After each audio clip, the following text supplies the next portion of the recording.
Hello and welcome to another edition of Resistance TV. Last week's local election saw ex-Labour members all over the country standing as independent candidates, and they made a significant impact too.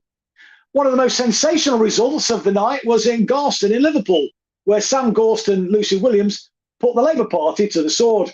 And I'm delighted that they've agreed to join us on Resistance TV tonight to talk about their experience, because it was a pretty bruising affair. Labour resorted to their usual dirty tricks to smear their opponents in a desperate attempt to win the seat. But the smears weren't just confined to Liverpool. In the election for Cheshire West and Chester Council, for example, Labour were putting out leaflets saying that I posed a threat to national security after I'd endorsed Mandy Clare, who was standing as a Salt of the Earth candidate. But despite Labour's shameless tactics, Mandy and other Salt of the Earth candidates robbed home with substantial majorities. And the results for Labour across the country were nowhere near as good as the corporate media are trying to make us believe. And I'm pleased to say that Phil Bevin, who's been on the show before, is also joining us tonight to offer some analysis of the results. Phil's been doing a deep dive number crunching exercise to get a handle on what these results really tell us. So let me start with Sam and Lucy, if I can. As I said in the introduction there, Sam and Lucy, it was a pretty bruising encounter. Just tell us about your experience. I mean, fantastic result. You robbed home to a sensational result. I mean, cheers all around the country, mate, when that result came through. I've got to tell you. But just tell us about it, because I'm sure some of our viewers will have heard a bit about the smears that you were subjected to, but just tell us about that and tell us about your campaign and how you prevailed so successfully, because it really was an amazing result for you both. I mean, I'll start off with the horrible bit first. Labour had put out, local Labour and North West Labour had put out a leaflet. It was an A3 leaflet. It was huge. There was 3 elements to the leaflet. One of the elements was insinuating that I was an anti-Semite. The other element was that I climbed the housing ladder. I basically used my position to get a council house. And then the final position was me using anti-monarchy slurs on my Twitter account. So yeah, they were trying to, I suppose Labour were trying to undermine every Democratic and turn every Democratic away from voting for me. Just 2 days before the postal votes arrived on the doorsteps. So yeah, it was shocking, really. And I mean, it's pretty low rent stuff that the party was resorting to. I mean, were you confident of victory, both of you, when the party were, particularly when they put that leaflet out just before the postal votes dropped? I mean, did your heart sink? Did you think that you were still going to be able to prevail, or did you think they were going to be able to actually get over the line and beat you? I think throughout the campaign, it was like very up and down. We were getting quite positive reactions when we were door knocking, and I think the engagement from the community was good with us throughout. We had like a really good social media presence, and lots of the community actually got involved with our campaign. But I think the lowest point for us was the smear campaign against Sam. With it being done just 2 days before the postal votes were sent out, it didn't give us much time to for Sam to put a case forward that it was all lies. We did what we could, and I think we found out at the count on Friday that it had backfired really from Labour, because our postal votes are by far higher, so our community saw through what Labour were trying to do. So I think that was the lowest point, wasn't it? Yeah, I think because I've been working the ward for over 4 years now, with the boundary changes, a lot of the new ward that we won in was in the older ward that I represented, and therefore the community knew about my character. They knew about everything I've done in the area. So yeah, it kind of was a desperate attempt to get rid of me, really. And obviously they were using anti-Semitism over and over again just because of me pro-Palestine stance. But the worst thing was there was a spoof Twitter account that was going around as well, and that was kind of mocking me and other independent colleagues. We did eventually find out who had started the account, because he accidentally put tweets out on his own personal account, and it was actually a councillor within Liverpool who works for one of the Wow. which works for one of the MPs. So I won't give you them names, but yeah, it was a toxic campaign headed by the top of the Labour Party and Northwest Labour, which despicable. Really. Despicable. I mean, oh, go on, Lucy. Sorry, Say again, Lucy. Sorry. We did enjoy the campaign, and being for me, being quite new to politics, that really that it wasn't a nice experience when all of that was going on. But I think we showed that we were better than them. We didn't lower ourselves to retaliate in any way, and I think it reflects on the amount of votes that we got, that is what the community want from someone representing them. They're fed up of all the gutter politics, and they just want genuine people representing them. I think for me, one of the most hurtful things was the person who had promoted the leaflet was someone who had been my work colleague, my Labour colleague in the ward, previous ward I worked in.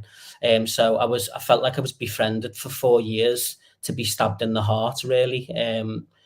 And that was the most disappointing thing, that the Labour right obviously can pretend to be your friend, and then at any time can just launch an attack on you, especially as personal and hurtful as the attack on me was. I just felt quite guilty that the attack on me could reflect on Lucy as well, if it went negatively. But yeah, I think the community knew. Obviously, it didn't stop us from worrying or, of course not, no, having that mental health breakdown at times. But I suppose we should have had more faith in the community, really. But when a leaflet goes out like that, you just expect the worst. No, indeed. Well, tell us what your secret was then, because as I say, it was a sensational result. We've heard about, obviously, the negative campaigning that the Labour Party indulged in, but how did you, how did you respond to the negativity? And more generally, what was the kind of basis, if you like, of your campaign? Because if we can bottle that and use that elsewhere, that could be a really kind of great formula to enable us to challenge the established parties and offer a real alternative. Because what we've got with the two, if you include the Liberal Democrats in that as well, no real difference. They're two sides of the same coin in reality now, both committed to neoliberal economics, both committed to the war machine, the kind of military-industrial complex in that sense. They're in the pockets, they're owned, aren't they, in reality, by corporate capitalism, and so there is no real choice. But you've obviously perfected, a campaigning technique which clearly has borne substantial dividends for you. And if we can impart that intelligence, if you like, that campaigning technique to others around the country, then hopefully we'll see other similar sensational results. And as I say, offer people a real, genuine alternative choice. In a democracy, that's what we should be doing. And that's what democracy should be about. It's about giving people choice about the sort of vision that they want to see for the country. So, Lucy, Sam, I mean, just tell us, how you went about that. I think from day one, we chose that we were going to just have a positive, a clean and a youthful campaign, through it. We didn't retaliate to any of the slurs. We engaged other community leaders in our campaign. We had people out from local children's centres supporting us. How did you do that, Lucy? I mean, that's quite significant to get local opinion formers like that. I mean, how did you go about recruiting those people to your cause? A good base anyway, because he's represented this area before, so all the hard work that he's done before, people value that. So there was some community engagement there prior to the campaign, but I think we are actually from this community, which the Labour candidates weren't.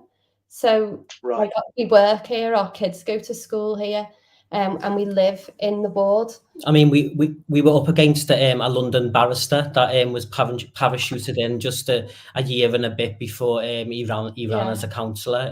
No one knew him, but people know us just from being in the community. So I think that was the winner. I think as well, Labour always seem to think that Liverpool is a socialist red city and they'll always get in every time.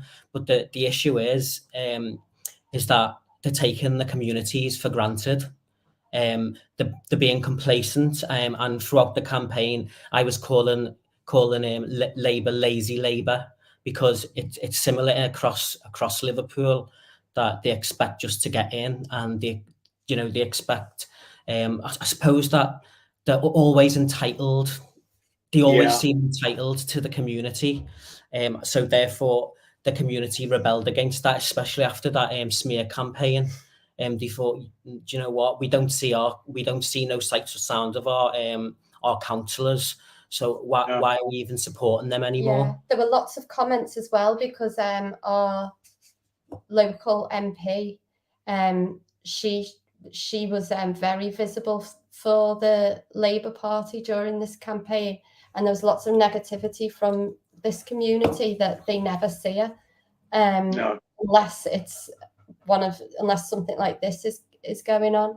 So I just think the community have rebelled against the Liverpool Labour and National Labour as well, by getting behind us, and we're going to repay them, because this is a community that hasn't been represented for years. There's really deprived areas around here that have been neglected, and I think that people have just had enough of it now, and they're getting behind us. I mean, the fact that we were getting emailed and stopped for posters, and we gave out 5 posters.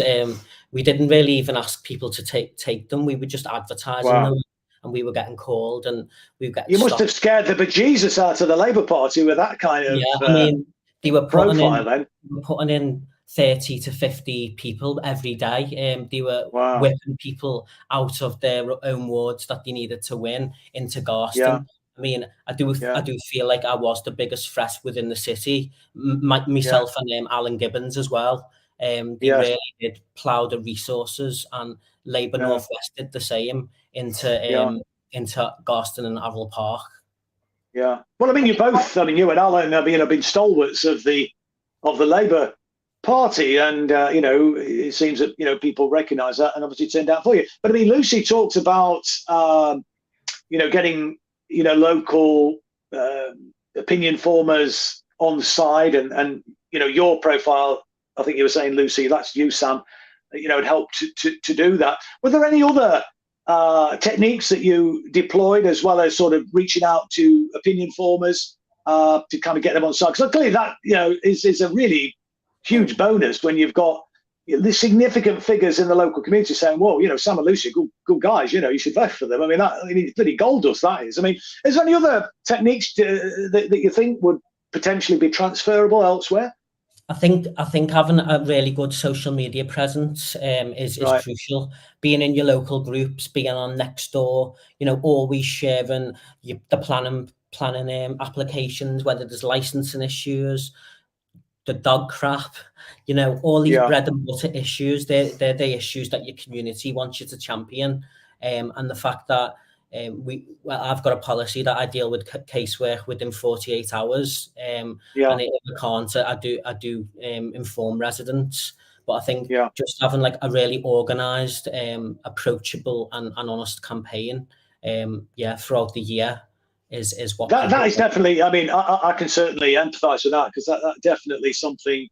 When I was councillor and obviously MP as well, particularly councillor though, because you're a bit more closer to the public in that sense, and that what you just said there, Sam, about always getting back to people, and even if it's not necessarily a positive outcome, but just that kind of interaction. I think people, in my experience anyway, really respect that and appreciate the fact that you've gone that extra mile to try to make a difference. Was that your sense as well? Well, I think basically because the other ward councillors, this was before the boundary changed. I ended up doing the job of 4 or 5 councillors because the Really? other 3 councillors in the neighbouring ward and the current councillors in the Crescenton ward, they really didn't do enough, and therefore what had happened was they'd kept emailing me to say because they don't obviously the public don't really recognise the boundaries. So yeah, Of course not. No. I was doing quite a lot of casework for the neighbouring ward even before I knew the boundary changes were happening. So yeah, I don't know if it's just because I'm a good guy or I can't say no, but yeah, I was just dealing with the residents that currently in Gaston now. But yeah, I think something else we did well was making sure that people were registered to vote. Right.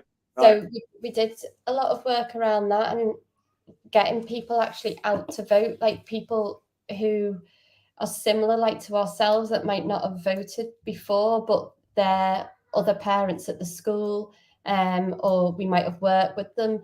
But I think people that might not have voted before actually came out to vote for us because they knew us and they were behind us. So I think we probably picked up more votes from people that hadn't voted before. Yeah, that's one of the additional things. The school gates campaigns are so important. Right.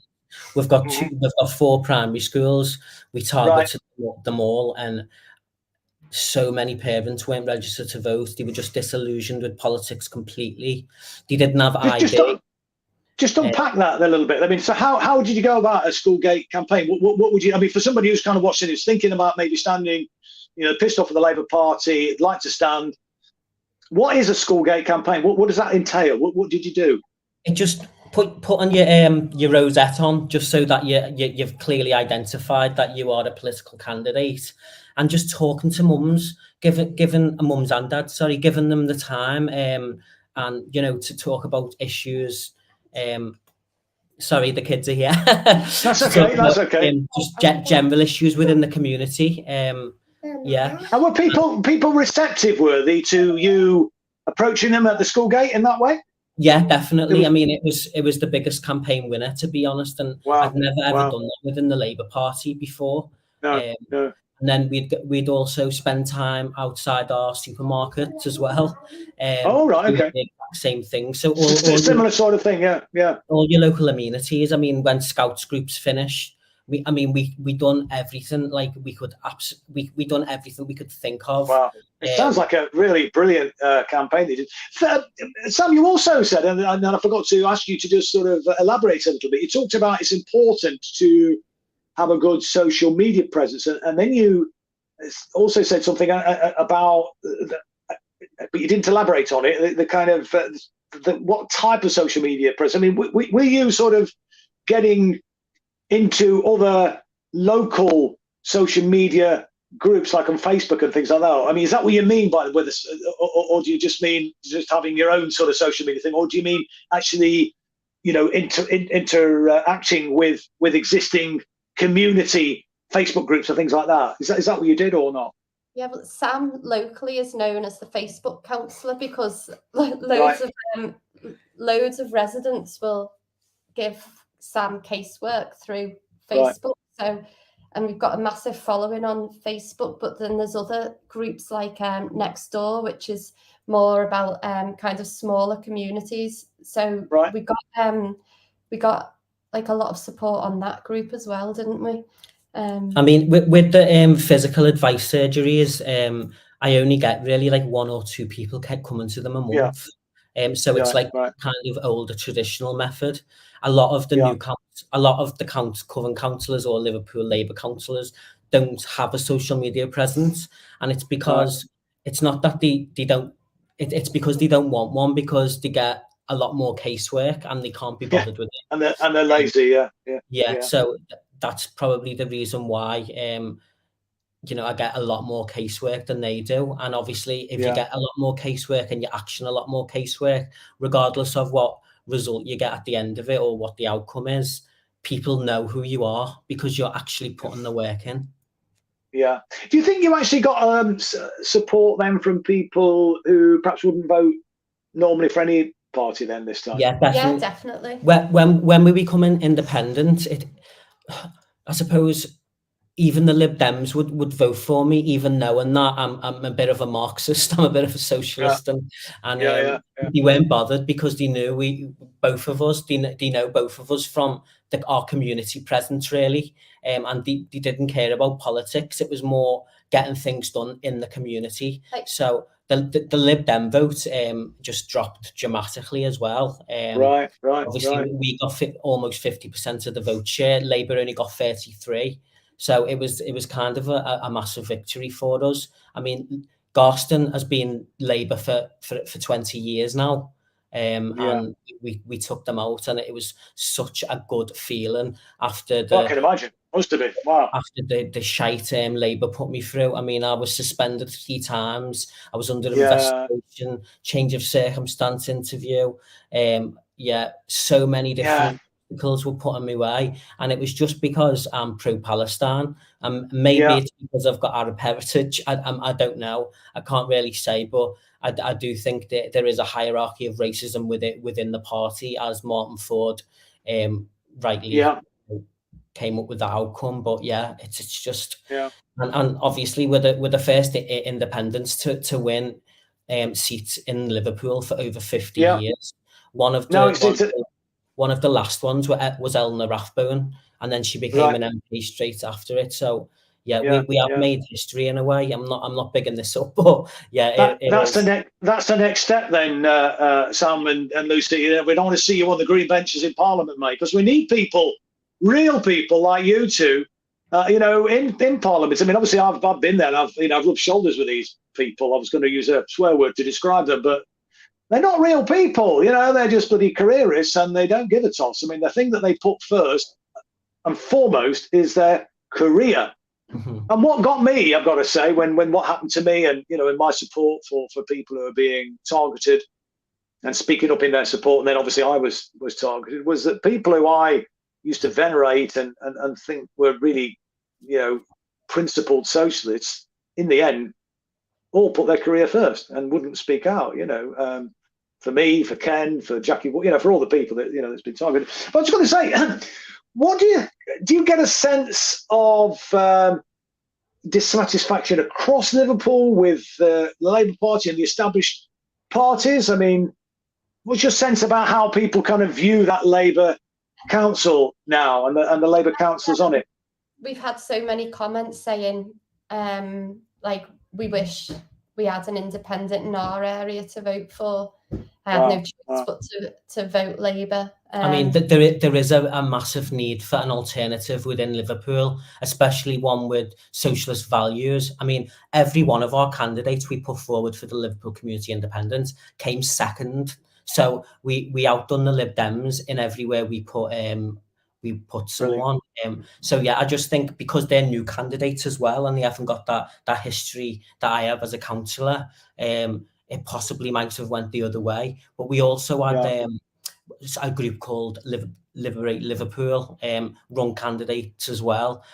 And they ran candidates in some wards that we did, which was disappointing. Otherwise, our results would have been a lot better than they were. We could have potentially got in another area if the people that had voted for the other group had voted for our candidate instead. So that was probably the only disappointing thing on the day.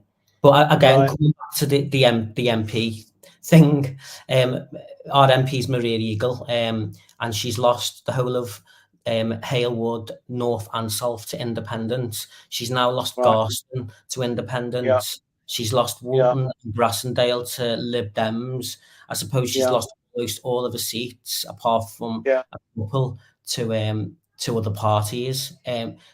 She would be one of the most, one of the people within Liverpool, one of the MPs that I would vow everyone to campaign against, really. Probably the least left wing as well. Oh, indeed. Well, I don't think there's any real left-wing Labour MPs actually in the blooming House of Commons now. I mean, they might sort of talk the talk, some of them, but, we've seen over the last 5 years that literally not one of them walked the walk. They're literally not one of them. I mean, it really grieves me to say that, because I have the utmost respect for some of them, and a number of them I didn't feel worthy of it. When I got in, I was just a working class kid from Derby. You know what I mean? You kind of see these people who are telling them. No, I used to look up to them. I feel exactly the same. I mean, they're basically putting the principals on the line for 90k a year, or 90k a year. I just can't see why or how someone could do that. I mean, no. Well, I think Sam, like me, I think you and I guess Lucy as well. I mean, my view is that when you have a political platform, I believe you're obligated then to use that platform to stand up for what's right, to speak up for the people that elected you, and hang the consequences. Look, I would love to still be on £90,000 a year. I would love to still be building up a big pension pot.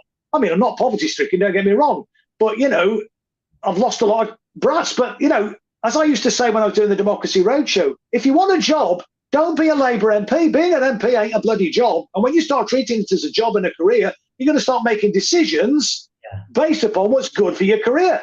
Christ, how prophetic were those words? Because within 6 or 7 months, people who I thought would have been rallying to my support, and indeed other comrades who were being targeted, literally put their career first. Their career first. They wouldn't speak out because they knew the consequences would be that they would be targeted in the same way that I was, and they would potentially then lose their cushy life. I mean, the Liverpool Town Hall was the same. I mean, I voted against an arms fair that was coming into the city. Yes, I remember going up to the demo, and I think we spoke actually. But yeah. Go on, Sam, I've got Yemeni family in Yemen still. And it was just something that I was never ever going to compromise on. Because I voted in such a way, I was punished, and another colleague was punished, and she had a chair position almost taken from her. So it's quite hard being whipped, and therefore our new party, we've got no whipping system. Obviously we try to come to a consensus, but ultimately it's not gonna be punitive if you vote in a different way to your colleagues. And I think in a democracy that's so important. Well, just before I bring Phil into the discussion, because I want to get this analysis about the election results across the country, just tell us, both of you, if people are interested in following you on social media and following what you do, your work, your campaigning, etc. What's the best way for people to keep up to date with what you're both doing? I think probably Twitter, to keep up to date with things. So you can follow the Liverpool Community Independence group, and then there's links to the what's the Twitter handle for that, Lucy? What's the Twitter handle? It's L Independence. Right, at L Independence. Yeah, and then our ones are councillor, the abbreviated version, CLR. Yeah.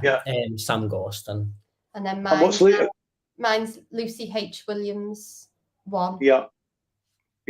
Great. Well, I think I'll put that in the covering tweet. Both your Twitter handles, so people can look at that. And maybe Gaz, our technical person, can put that on screen so that people can see it and follow. In fact, he's doing it now. Look already. Well done, Gaz. He's not.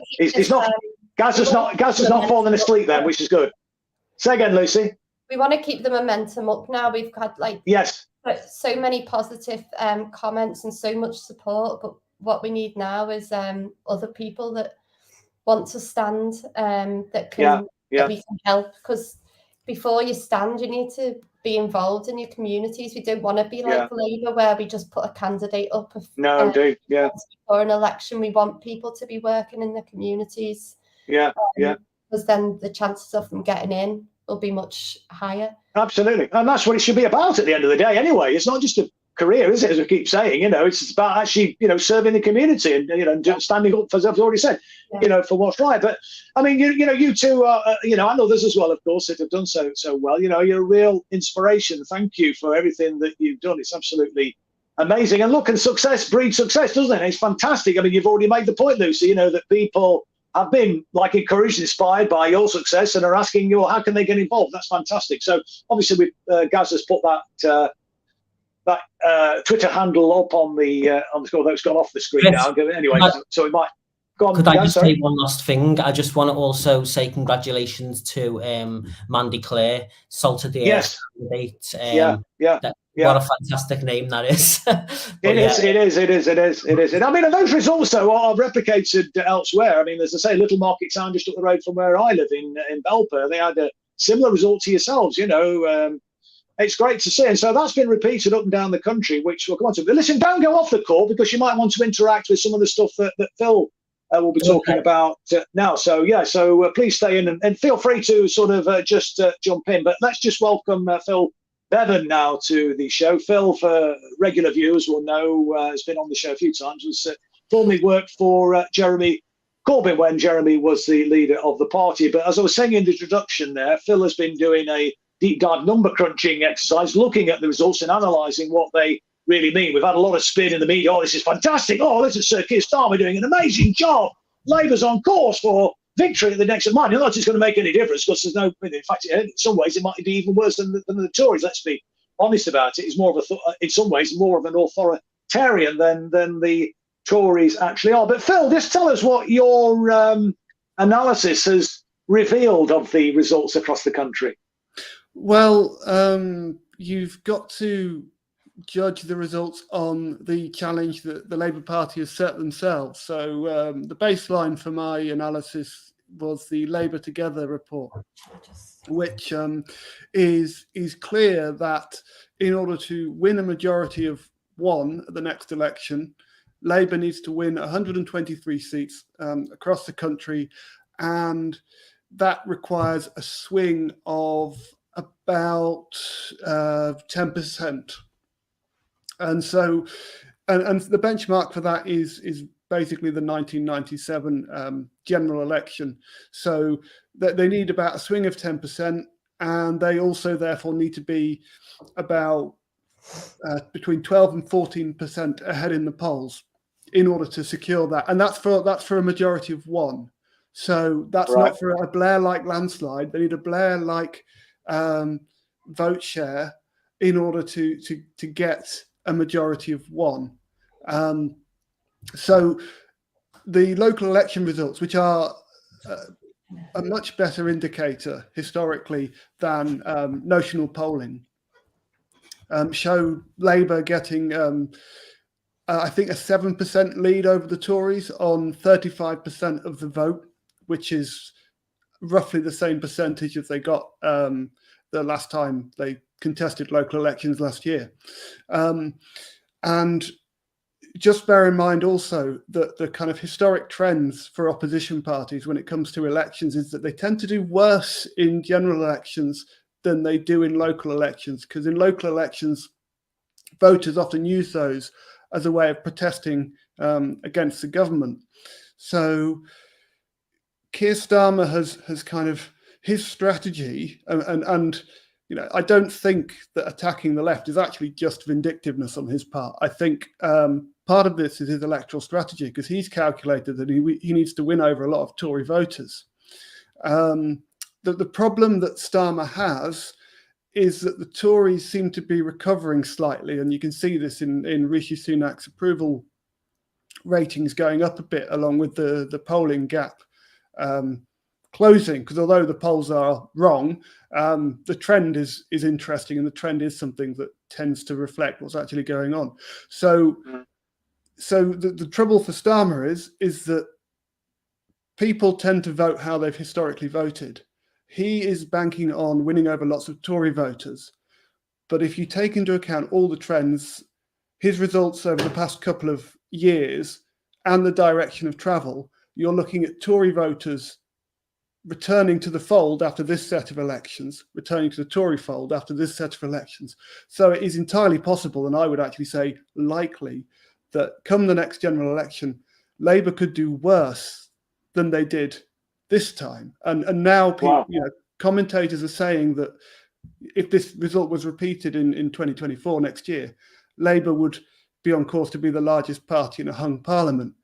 But you don't need a big shift for that to switch around, and for the Tories to be either the largest party or in government on a very small majority. And my own personal view is that if you look at the trends, unless something really big changes, that's what we're on course for. So Labour is going to lose, I believe.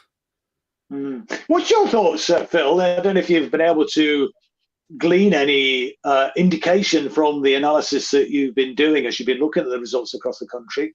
What's your kind of take on the prospects for an independent insurgency to make a breakthrough, or indeed, for that matter, one of the other smaller, like the Workers' Party or Tusk, etc., to potentially make a breakthrough at the next election? Do you think there's any indication that could be possible or not?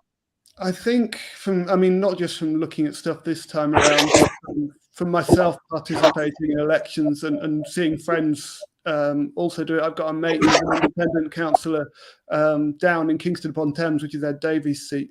And what he has done is very similar to what Sam and Lucy have done, in that it's kind of having a socialist principle to the stuff you do on a day-to-day basis, but it is really the day-to-day community politics in the individual areas. That's why he won. And I think that is my takeaway from the stuff I've done as well, is that there's no silver bullet in terms of politics. If you go out there, and you just stand at election time, you're not likely to get anywhere. So it does require a lead-in where people who actually care about the community go out and campaign.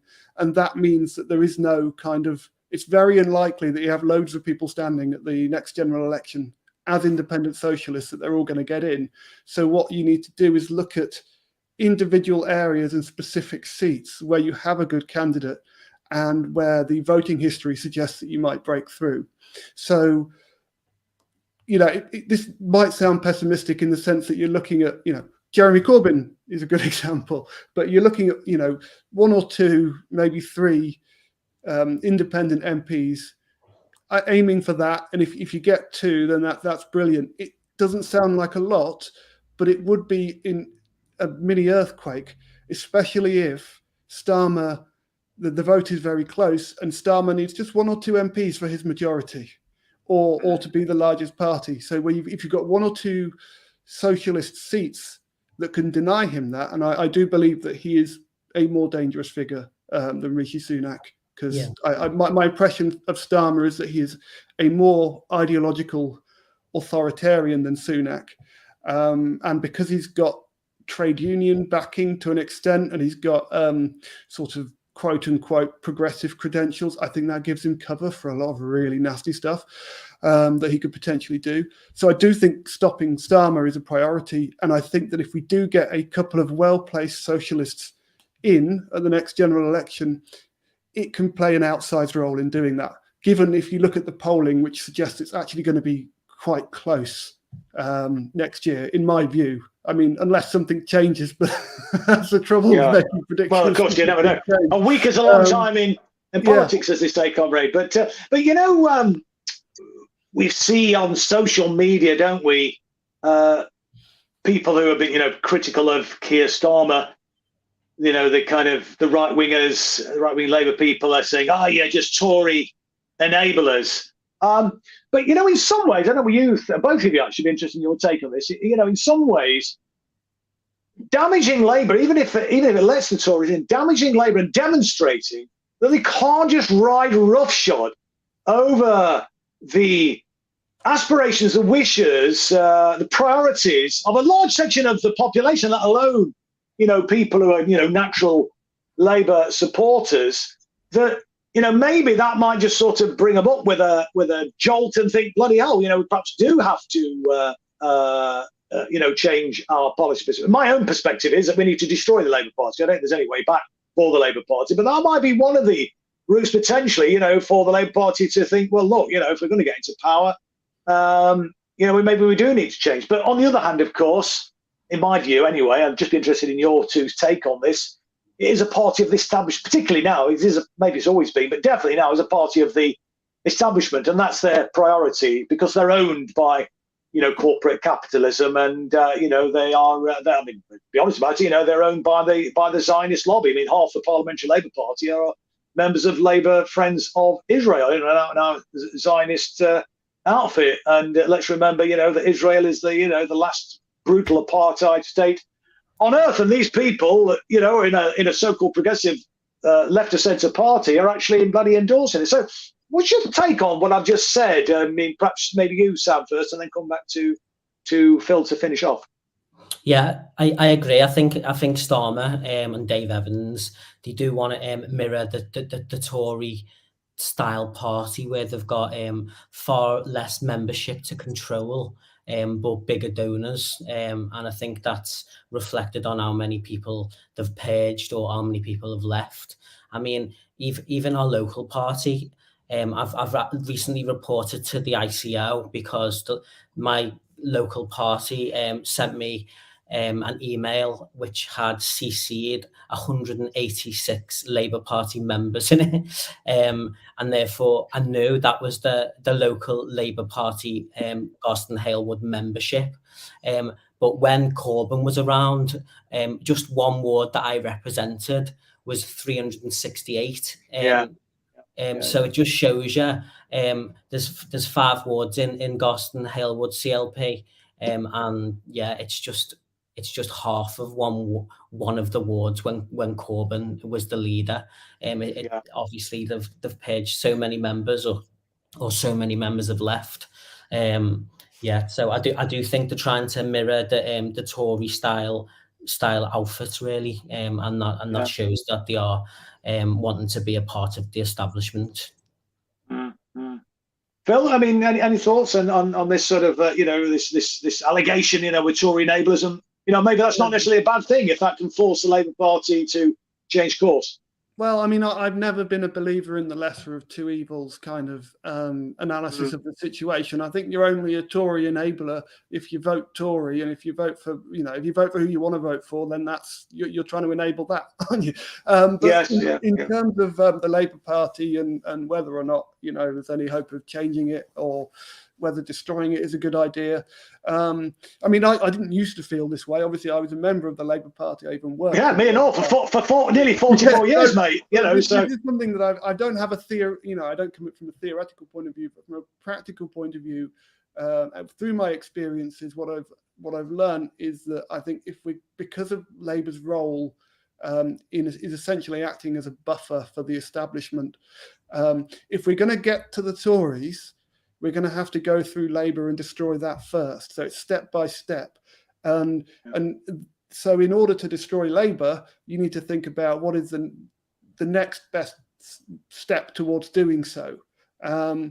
And Labour is relatively weak historically because it's got this kind of atrophying support over years, thanks to Blairism and neglect and taking people for granted.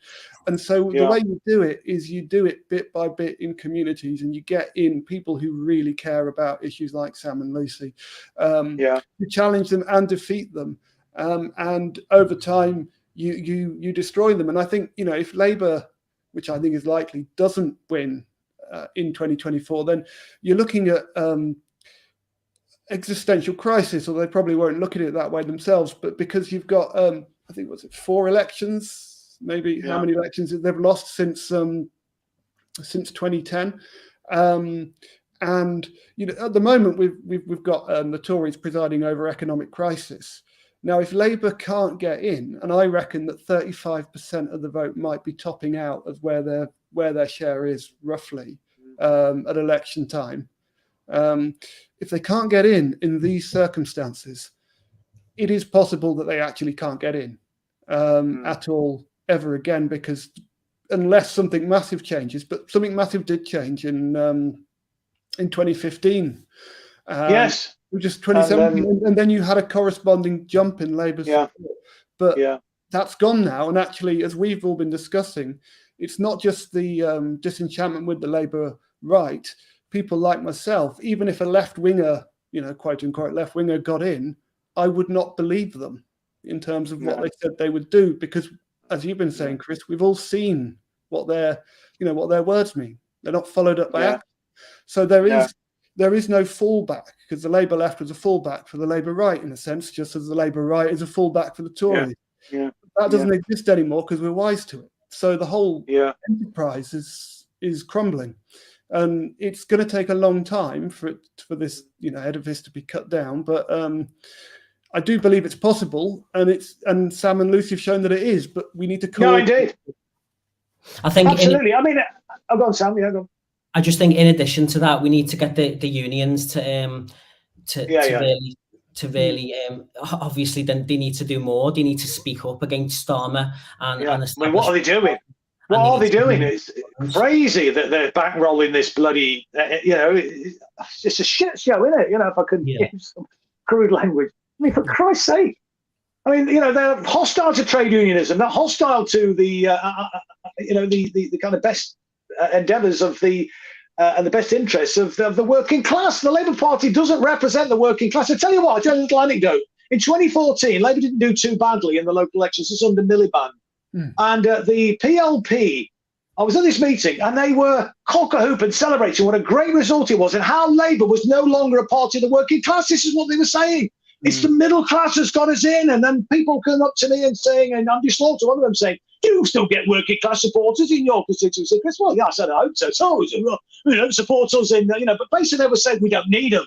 We're a part of the middle class now. It's absolutely bloody disgraceful, But just one other thing, just in closing, just in terms of, what the future for the Labour Party is then, just looking at the international experience, it seems to me, both in Europe and indeed in Latin America, that it's been new movements, new parties that have emerged that have actually captured the imagination and replaced, the old, if you like, social democratic traditional parties, because they were useless in the end. They were totally owned, as the Labour Party is, by, the oligarchs, by the corporate class, by the military-industrial complex. And maybe, that's a lesson for us in this country. But just in closing, any comments on that, either of you?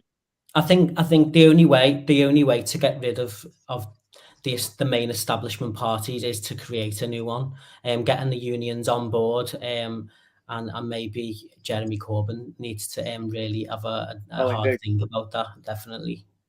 He does, and if at some point we're going to have to say either Jeremy's with us or not, and we're going to have to just move beyond that. Then, I mean, Jeremy's done an amazing, incredible service in actually rehabilitating, socialism, inspiring so many people.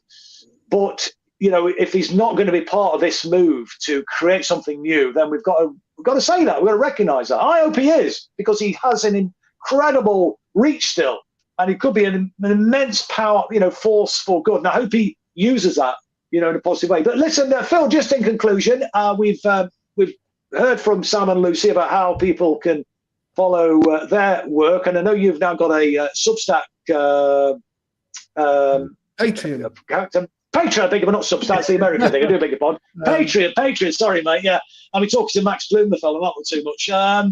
Yeah, you've got a Patreon account now, haven't you, and so on, and so you do. So tell us, just tell people how they can, because you're doing some great, interesting work. So how can people follow you on social media and follow your Patreon?